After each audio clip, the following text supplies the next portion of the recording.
The starship Endeavour glided silently through the void, its polished hull reflecting distant starlight. Inside, the human crew moved with practiced efficiency, but a quiet tension lingered in the air. They were approaching a planet known simply as Deathworld, a place that had earned its name from the stories of explorers who never returned. Savage storms, hostile wildlife, and unpredictable terrain made it one of the most dangerous worlds humans had ever mapped. Commander Lyra stood at the observation deck, her eyes fixed on the swirling clouds of Deathworld below. The planet's surface was a tapestry of jagged mountains, deep valleys, and thick forests, all bathed in a strange orange light that filtered through the storm clouds. The human crew had trained for hostile worlds before, but this felt different. There was something about this planet that seemed alive, almost watching them as they approached. Atmosphere readings are stable, but turbulent, reported Engineer Joran, his voice calm but carrying an edge of concern. Wind speeds in the lower atmosphere are extreme.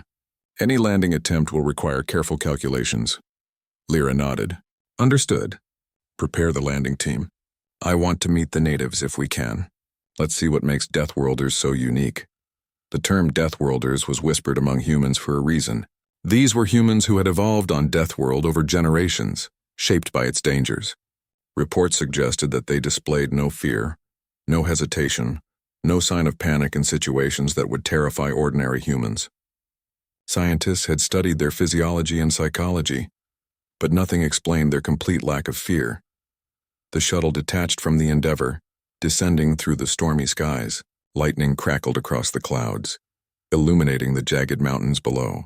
The humans gripped their seats as the shuttle rocked violently. It was the first real test of their courage.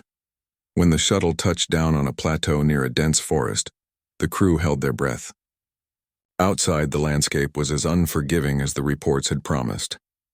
Winds whipped at their suits, carrying dust and debris, and strange, bird-like creatures with razor-sharp beaks screeched from the trees. Then, almost unexpectedly, they saw them, the Deathworlders. They appeared calm, walking through the forest as if it were a garden, unbothered by the whipping winds and the creatures circling above. Their clothing was practical but rugged, designed to withstand the harsh environment. They moved with grace, balancing on rocks and climbing cliffs with ease. One of them reached into a hollow tree and pulled out a venomous-looking insect without hesitation, examining it with curiosity rather than fear. The human crew froze. Lieutenant Mara whispered, How can they be so calm? A voice called out from the forest. Welcome, travelers. The speaker was a Deathworlder, tall and lean with skin tanned by the harsh sun. There was no hint of alarm in his voice. You have come far to learn, yes? Then come. We will show you what life here truly is. Lyra took a deep breath and stepped forward. Thank you. We are eager to learn, the Deathworlder smiled faintly. Good. But first you must understand one thing. Fear is natural, but fear can be mastered. Here on Deathworld, mastery of fear is survival. The humans exchanged uneasy glances. They had trained for extreme conditions, but what they were about to face was not just about skill. It was about mindset. The Deathworlders led the humans to a clearing. The air was thick with humidity and the scent of strange plants. There, a series of obstacles awaited. Narrow cliffs, fallen logs spanning deep ravines, and thick undergrowth that seemed almost impossible to navigate. Today, the Deathworlder said, you will participate in a survival drill. It is simple in concept, survive. But remember, the true danger is not the world itself, it is the fear in your mind. The humans nodded, though unease tightened their stomachs. The first task was to cross a series of narrow stone bridges that spanned a deep canyon. The wind howled through the gaps, threatening to throw anyone off balance. Mara stepped first, her hands trembling slightly. Her boots slipped on the wet stone and she froze, staring down into the dizzying depths below. Steady, a Deathworlder called from the other side. Focus, one step at a time, breathe. Mara took a deep breath, her heartbeat pounding in her ears. Slowly, she moved forward, finding her rhythm. She felt the fear clawing at her, but she forced herself to continue. When she reached the other side, relief flooded her. The humans noticed something remarkable. The Deathworlders had crossed the same bridge without a single pause. No hesitation, no doubt, no fear in their eyes. It was as if they were one with the canyon itself. Next came the forest path. Twisting vines and uneven ground made progress slow and treacherous. Strange creatures scuttled through the underbrush and the humans jumped at every sound. A venomous-looking snake slithered near Joran's foot and he recoiled instinctively. A Deathworlder reached out, grabbed the snake by the tail and gently tossed it aside. "Control your reactions," the Deathworlder said. "Panicking wastes energy. Observe, act." The humans struggled to follow the lesson. Their instincts screamed to flee or react violently, but they tried to imitate the calm, measured movements of the Deathworlders. Each step was a battle against their own fear, and yet slowly they began to adapt. As the day went on, the crew faced one challenge after another. A sudden rainstorm turned the forest floor to mud, making every step a potential slip. Predatory birds swooped low, testing their reaction. Fallen trees blocked paths, forcing them to climb or find alternate routes. Yet through it all, the Deathworlders remained composed. They laughed softly at minor mistakes, not mockingly but as a teacher correcting a pupil. They demonstrated patience, careful observation, and precise movements. Watching them, the humans realized that these people were not reckless. They were confident because they understood the environment in a way humans from other planets could not. At the end of the day, the humans gathered around a fire, exhausted but alive. The Deathworlders joined them, sitting with ease, their expressions serene. "You see," the tall Deathworlder said, "this planet is not kind. But it teaches those who are willing to learn. Fear exists for a reason, but it is not weakness. How you face it, that is strength." Lyra looked around at her crew. They were tired, bruised, and shaken, yet there was a spark in their eyes. Something had changed. They had glimpsed a way of living where fear did not dominate every decision.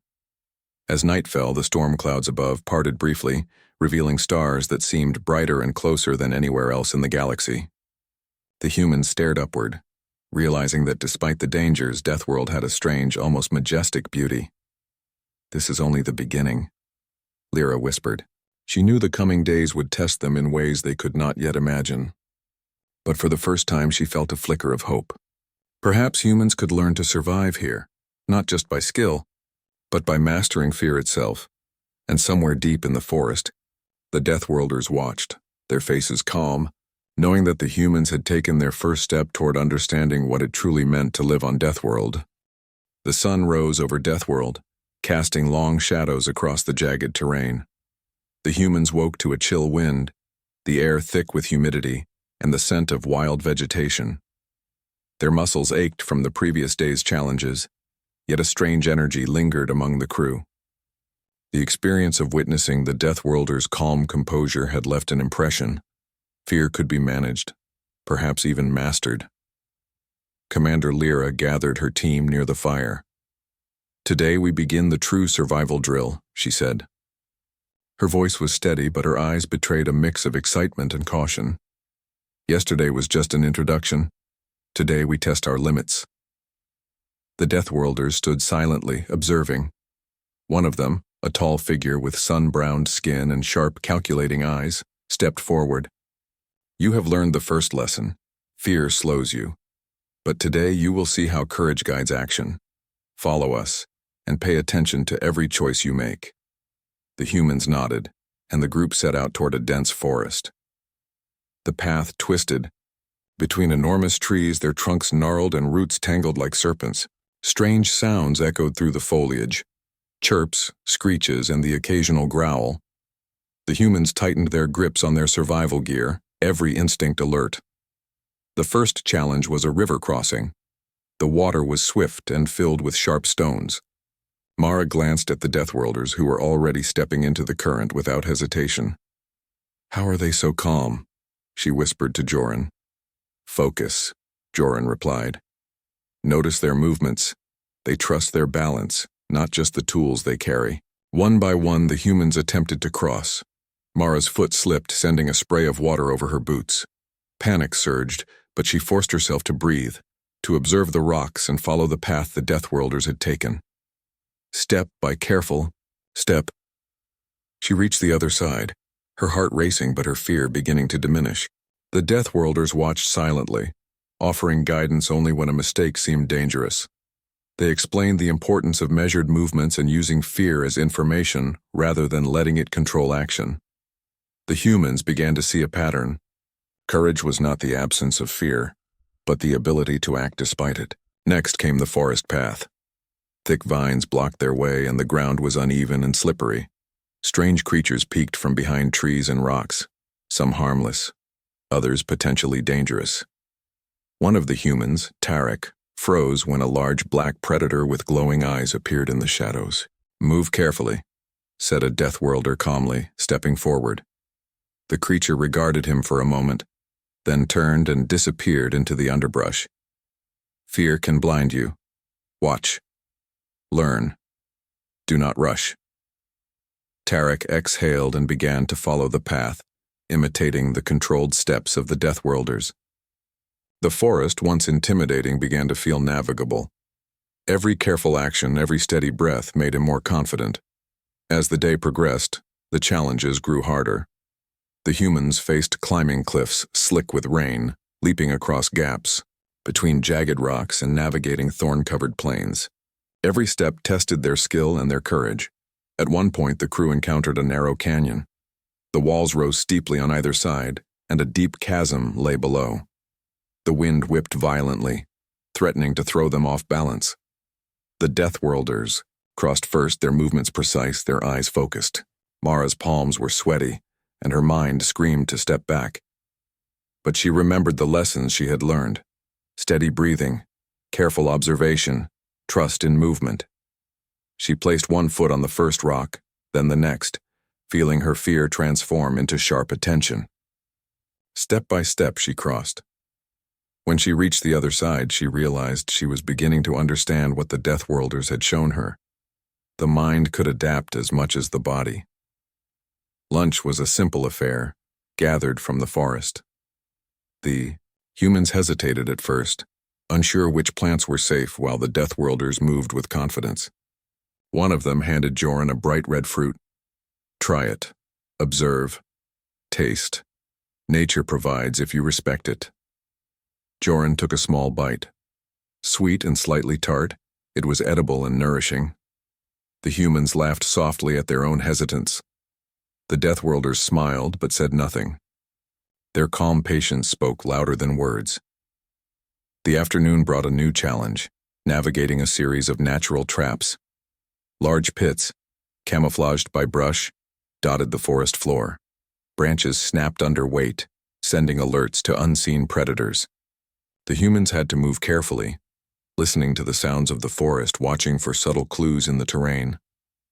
Mara noticed a pattern in how the Deathworlders moved. They seemed to anticipate danger rather than react to it. Their movements were deliberate, their attention divided between multiple elements. Slowly, the humans began to mimic this approach, walking more carefully, thinking one step ahead and reacting calmly to every hazard.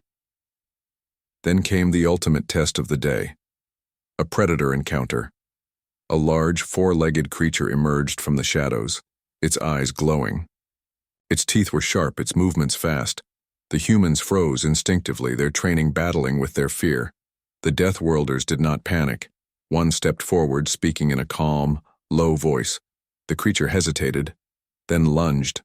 The Deathworlder sidestepped, using precise movements to guide the predator away from the humans. The humans followed cautiously, imitating the controlled actions, and survived the encounter without injury. After the danger passed, the crew paused to catch their breath. Their hearts pounded, but there was a growing sense of achievement. Fear had been present, but it had not controlled them. They had acted, adapted, and survived. As they continued through the forest, Lyra reflected on what she had seen. The Deathworlders were not fearless by nature. They had been shaped by their environment, trained by experience and guided by knowledge. Their lack of visible fear was not arrogance, it was mastery. By evening, the group reached a plateau overlooking the forest. The view was breathtaking. Rivers wound through valleys, forests stretched to the horizon, and the sky was painted with colors alien to human eyes. The humans felt awe mixed with exhaustion. One of the Deathworlders spoke softly. "Do you see? Fear does not vanish. It informs. It teaches. Those who survive here do not ignore it. They learn from it." Mara looked at her teammates. They were tired, bruised, and sweaty, Yet there was a light in their eyes that had not been there before. Something had shifted. They were beginning to understand the essence of Deathworlder survival. Courage was a choice, honed through experience and observation. That night, the humans camped near the plateau. They shared stories of their day, of the mistakes they had made and the lessons they had learned. The Deathworlders watched, silent but supportive. The humans realized that survival was not just a test of strength or intelligence, it was a test of mindset. Lyra stared at the stars above, brighter and clearer than any she had seen on other worlds. "This planet is harsh," she said quietly, "but it teaches us more than any classroom or simulator ever could." A Deathworlder placed a hand on her shoulder. "Remember, Commander, the mind must be trained as much as the body. The universe is full of challenges. You have begun to learn how to face them." The humans nodded. Exhausted as they were, they felt a sense of determination. They had taken the first real steps toward understanding Deathworlders' strength, not just their skill, but their mastery of fear. And as the fire crackled in the darkness, the humans realized that the real survival drill was only beginning.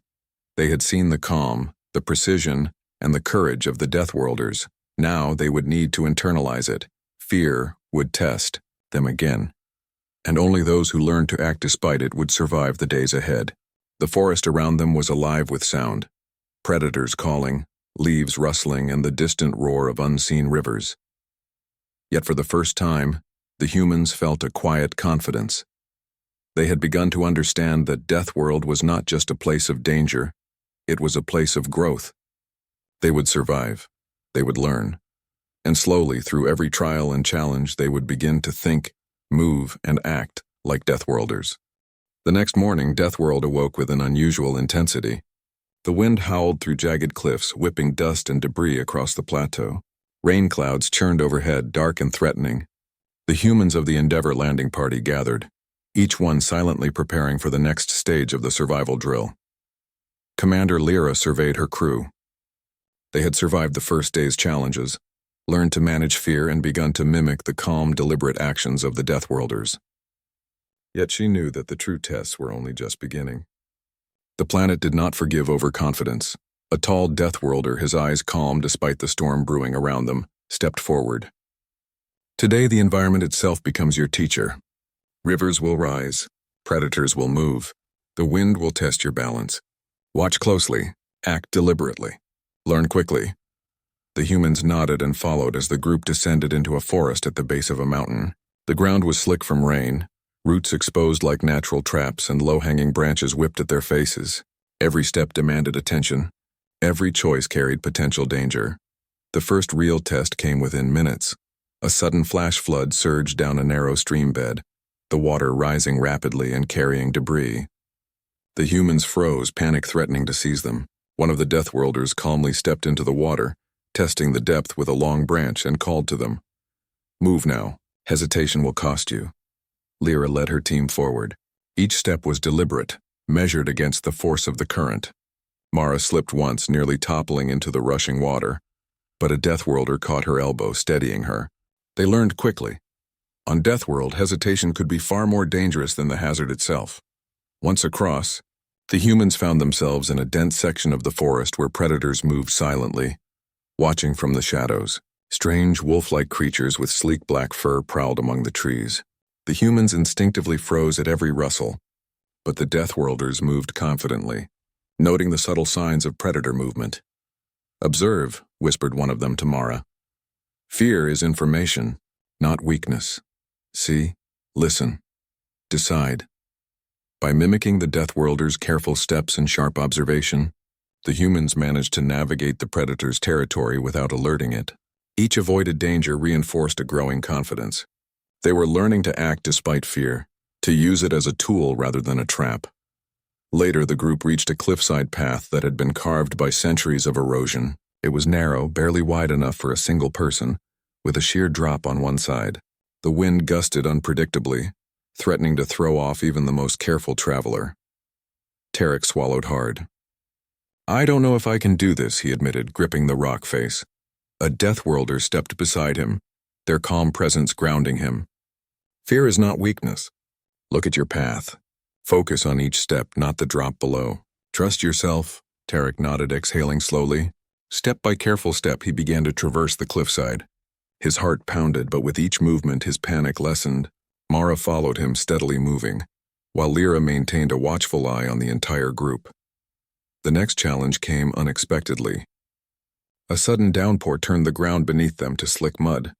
Rocks that had seemed stable moments ago now shifted underfoot. A human misstep sent one of the team sliding dangerously close to the cliff edge. A Deathworlder reacted instantly, extending a strong hand to prevent a fall. "You must adapt quickly," the Deathworlder said. "The world does not pause. Neither can you." It was a lesson the humans took deeply to heart. Survival was not about avoiding danger. It was about reacting, learning, and moving forward even when fear screamed to stop. As the day progressed, the terrain became even more demanding. They faced areas with thorny plants that tore at clothing, jagged rocks that could easily twist an ankle, and sudden steep drops that required careful climbing. Yet every obstacle became an opportunity to learn. The humans observed the Deathworlders' methods, how they shifted their weight, chose footholds, and calculated movements even under pressure. By mid-afternoon, the group entered a valley where predators were more active. A pack of the black wolf-like creatures emerged, moving silently toward the humans. Panic surged, but the Deathworlders did not flinch. "Keep calm," one of them instructed. "We do not confront unnecessarily, but we do not flee either. Observe, wait, act when necessary." The humans copied their stance, making themselves appear confident while carefully scanning for the right opportunity. When a predator lunged, the Deathworlders guided them through evasive movements that neutralized the threat without direct confrontation. Every action was deliberate, calculated, and controlled.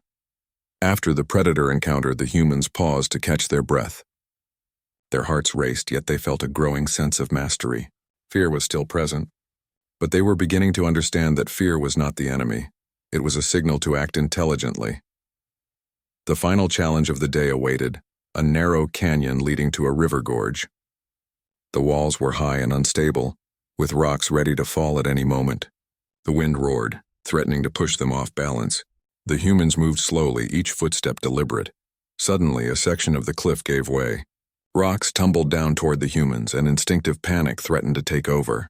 But the Deathworlders moved calmly, signaling the humans to freeze, observe the path, and carefully move to safety. Every movement had to be precise. Mara's heart pounded, but she trusted the method. Step by step, she navigated the treacherous path. Behind her, Tarek and Joran followed, their confidence growing with each success. They began to notice a pattern.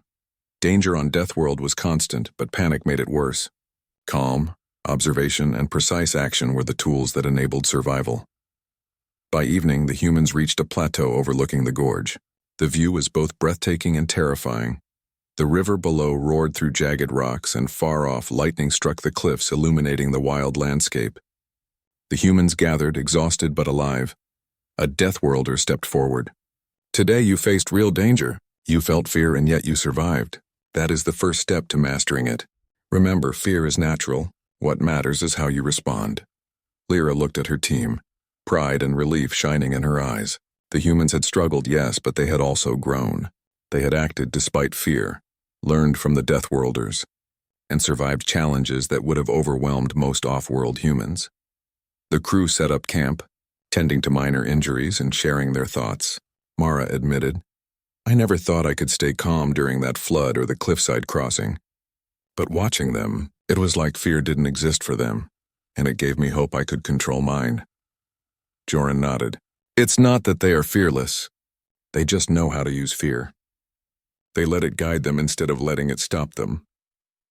The Deathworlders sat nearby, silently observing, their presence calm and reassuring. The humans realized that every lesson, every challenge was designed not to punish them, but to teach them the way of life on Deathworld. As night fell, the stars emerged above the plateau, brighter than anywhere else the humans had traveled. The wind still howled, but the crew felt a growing sense of mastery. They had begun to understand that survival on Deathworld was as much about mental strength as physical skill. Lyra spoke quietly to her team. "Tomorrow will be even harder. The environment will challenge us more and the predators will be more aggressive. But we are learning. Each day we grow stronger. Fear is not gone, but we are learning to face it.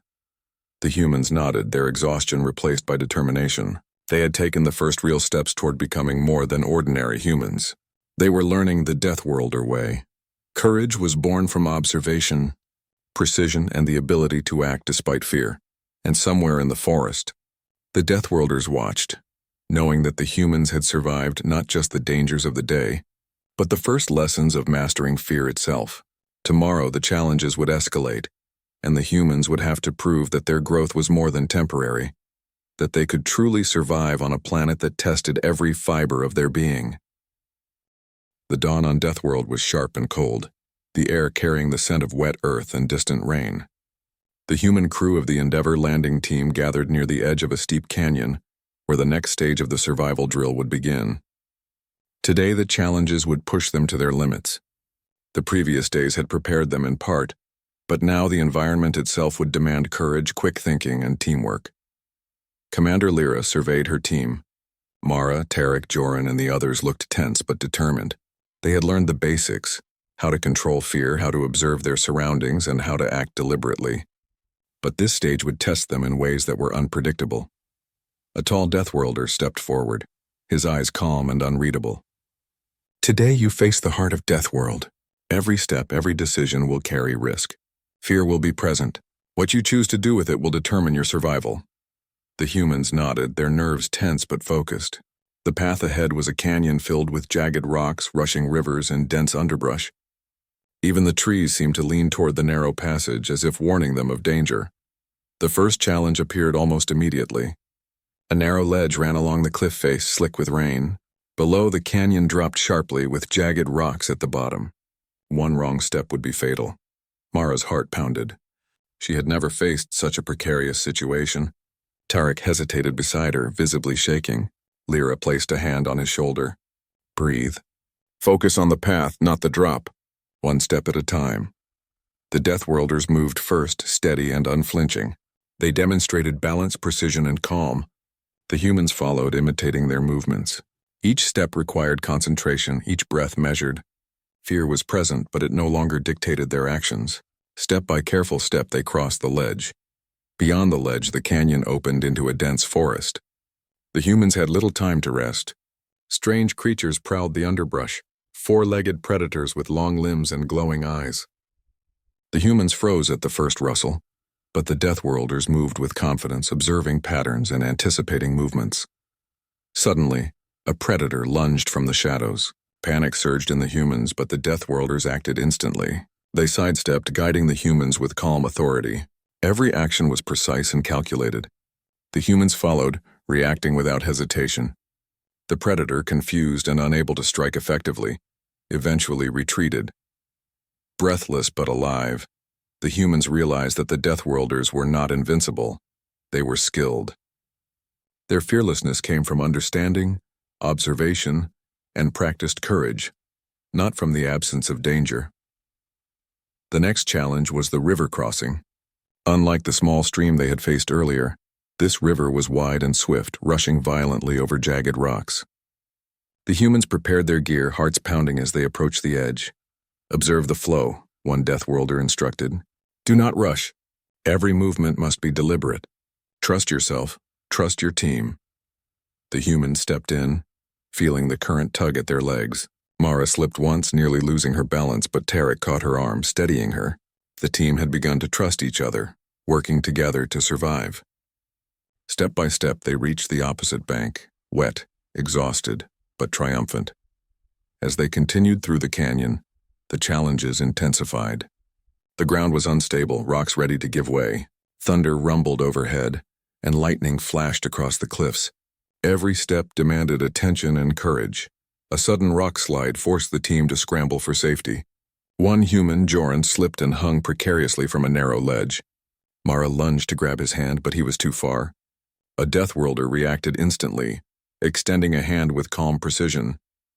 In a few strong motions, Joran was pulled to safety. Breathing heavily, Joran looked at the Deathworlder in awe. I don't know how you stay calm in situations like this. The Deathworlder smiled faintly. Calm does not come from ignoring danger. It comes from understanding it, respecting it, and acting with purpose. Panic is the true enemy. The humans absorbed the lesson as they moved on. The canyon narrowed, forming a maze of jagged rocks and fallen trees. Shadows moved quickly, hinting at hidden predators. The humans had to navigate carefully using observation, memory, and teamwork. Suddenly, a loud roar echoed through the canyon. A massive predator emerged, larger than any they had seen before. Its eyes glowed with intensity, and its claws scratched the ground with force. The humans froze instinctively, fear surging through their bodies. Lyra took a deep breath. We've trained for this. Remember your lessons. Fear is information, not weakness. Move as one. The Deathworlders positioned themselves strategically, guiding the humans with subtle gestures. Step by step, the humans moved, keeping their focus on precise movements and the predator's behavior. Mara noticed how the Deathworlders seemed to anticipate every action of the creature, reacting before danger became real. When the predator lunged, the humans moved as they had been taught, calmly, deliberately, with trust in themselves and their team. The predator, unable to catch them off guard, eventually retreated back into the forest. The humans exhaled in relief, their hearts still racing, but a sense of pride and accomplishment filled them. By late afternoon, the canyon began to widen, and the terrain shifted. Steep hills, dense underbrush, and rocky outcroppings created a final gauntlet for the humans. Their muscles ached, their minds were tired, yet they continued. Fear was present but no longer paralyzing. They had learned to use it to guide their actions. The final trial was a climb up a jagged cliff face that led to a plateau overlooking the canyon. The wind howled, pulling at their clothes and hair. Rain slicked the rocks, making every foothold treacherous. One misstep could send a person tumbling into the depths below. Mara led the way, finding stable holds and testing each step before committing her weight. Tarek followed, then Joran. The Deathworlders moved effortlessly, guiding when necessary but allowing the humans to act independently. Step by step they ascended, the fear present but controlled, the determination growing with each successful movement. When the humans finally reached the top, they collapsed onto the wet ground, soaked, exhausted, but alive. The view was breathtaking. The canyon stretched endlessly below, rivers carving paths through jagged rocks, storms rolling in the distance. They had survived the heart of Deathworld, guided by courage, observation, and teamwork. A Deathworlder approached Lyra. You have done well. Fear has tested you, but you did not let it control you. That is the essence of survival on this world. Courage is not the absence of fear, it is the ability to act despite it. Lyra nodded, feeling the weight of the lesson. She looked at her team, pride swelling.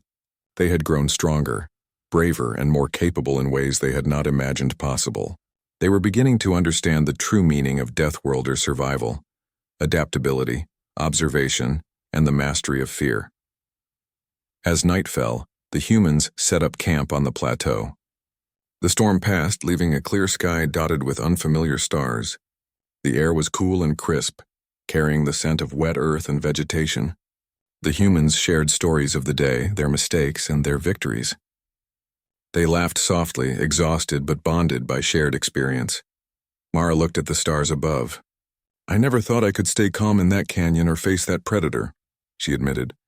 But I did. And I think I understand now. Fear is just a part of the process. It doesn't have to stop you, Tarek nodded. We're learning to act even when we're scared. That's what makes us strong. That's what makes humans capable. The Deathworlders watched quietly, their calm presence a steady reminder of the lessons they had imparted. The humans understood now that survival was not about avoiding danger. It was about learning, adapting, and facing challenges with courage and intelligence. Lyra finally spoke, addressing her team. Tomorrow will test us even more, but today we survived. Today we learned.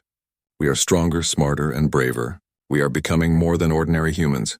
We are becoming Deathworlders in spirit, if not in origin. The humans settled for the night, the lessons of the day heavy on their minds. Fear had tested them, but it had not defeated them.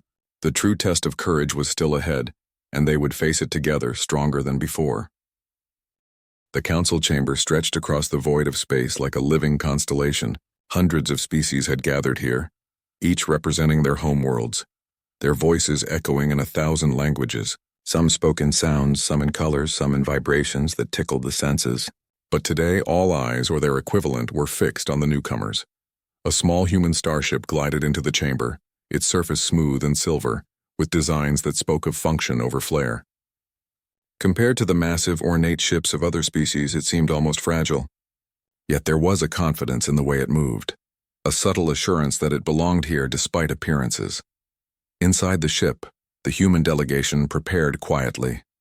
Commander Rian stood at the front, tall and calm, his brown eyes scanning the vast chamber ahead. Beside him were his crew, Mara, the communications expert who had a way of understanding even the most alien forms of expression, Leto, a sharp-eyed scout who could notice details others missed, and Jorah, the strategist who preferred thinking 3 steps ahead rather than reacting blindly. "This is it," Ryan said softly, almost to himself. "The day we show them what humans can do." Mara tilted her head, a faint smile on her face. "They don't even know it yet." The human ship docked with a smooth hiss and the ramp extended. They stepped onto the council platform together, their movements unhurried but deliberate. Around them, beings of all shapes and sizes turned to observe. Some had dozens of limbs, others had transparent bodies revealing intricate internal organs. Many had eyes that glowed like small stars, and a few didn't seem to have eyes at all, sensing instead through sound or vibration. A tall, elegant alien named Siler, with skin that shimmered in rainbow patterns, approached first. "Humans," Siler said, their voice like the sound of wind chimes. "We have heard stories of your species.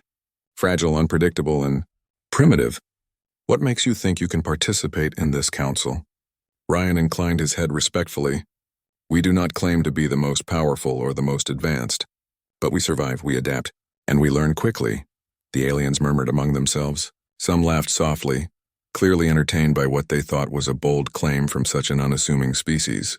Others frowned, studying the humans with careful scrutiny. Another delegate, a bulky creature with 4 arms and jagged horns named Drac, growled. "Survival? On what planet? Yours? I have seen your kind struggle even with simple threats. Why would the Council trust you with anything of importance?" Rian met Drac's gaze evenly. "Because what you see as weakness is actually strength. What you call struggle is experience. We survive because we can think, act, and work together even when circumstances are against us." A ripple of quiet passed through the chamber. Some aliens exchanged curious looks. A few seemed slightly offended, as though humans had broken a rule they hadn't realized existed. The council leader, a being called Vera, with a body of shifting light, spoke at last. "Very well, humans. Words are easy. Let us see if your claims hold true. You will take part in a council-mandated survival trial. On the planet Zareth, you and other selected species must demonstrate your ability to endure, adapt, and thrive." Rian nodded, keeping his expression calm. "We accept the challenge." The council chamber transformed, projecting images of Zareth. A barren, hostile planet appeared, with jagged mountains, deep chasms, and forests of strange, towering flora. The air was thin and storms could appear without warning. Dangerous creatures lurked in every shadow, some with scales, some with claws, and others that seemed almost invisible until they struck. Mara's eyes widened slightly, but she quickly composed herself. "This is going to be interesting." Leto adjusted his pack. "Interesting is one word for it. Deadly might be another." Jorah simply nodded, already formulating strategies in her mind.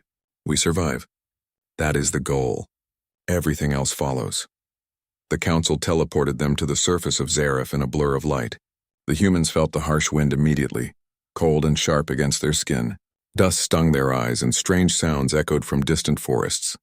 Yet they walked steadily, observing the terrain. From above, alien delegates watched as each species struggled with the environment. Many relied on advanced tools or abilities to shield themselves, but those tools often failed under Zareth's unpredictable conditions. Energy shields flickered, cloaking devices overheated, and some telepaths found their powers scrambled by the planet's strange magnetic field. Humans, however, moved differently. They scanned the surroundings carefully, noting patterns in the wind, the movement of creatures, and the landscape itself. They did not run at the first sign of danger. They set small traps, prepared secure shelters, and used natural resources cleverly. A sudden roar shattered the quiet. From the nearby forest, a massive predator emerged. Its body was long and armored, with eyes that glowed like coals. Other species panicked, unleashing attacks that barely scratched it. Some retreated entirely, relying on their ships to escape. Rian raised a hand to halt his team. Stay calm. Observe first.